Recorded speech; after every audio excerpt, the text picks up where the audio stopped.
প্রভাত বন্ধুরা, এটা আমাদের তারাপীঠ যাওয়ার প্রথম ভিডিও, মানে প্রথম পর্ব। রেডি হয়ে গেছি সকাল 5:20, আমরা বেডিং রেডি হয়ে গেছে। তোমাদের দাদাভাই বেডিং রেডি করে ফেলছে।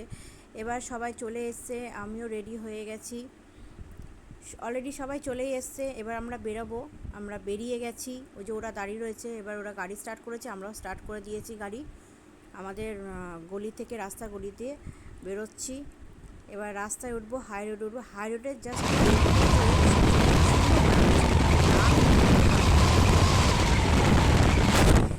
এবার দাঁড়ালাম বিষ্ণুপুর জায়গায় একটা দোকানে, চায়ের দোকানে। সেখানে আমি হাসতে বলছি তোমার দাদাভাই কোটনে ধরে নিয়েই চলে এসেছি বিস্কুটের কোটন। এবার চলে আসলাম আমরা তারাপীঠে অলরেডি ঢুকে গেছি, হোটেলে ঢুকে গেছি, গীতাঞ্জলি হোটেল। এবার আমরা ফ্রেশ হব, ফ্রেশ হয়ে পরের ভিডিওটা তোমাদের আমি আবার পরের ব্লগে আমি দেখাচ্ছি।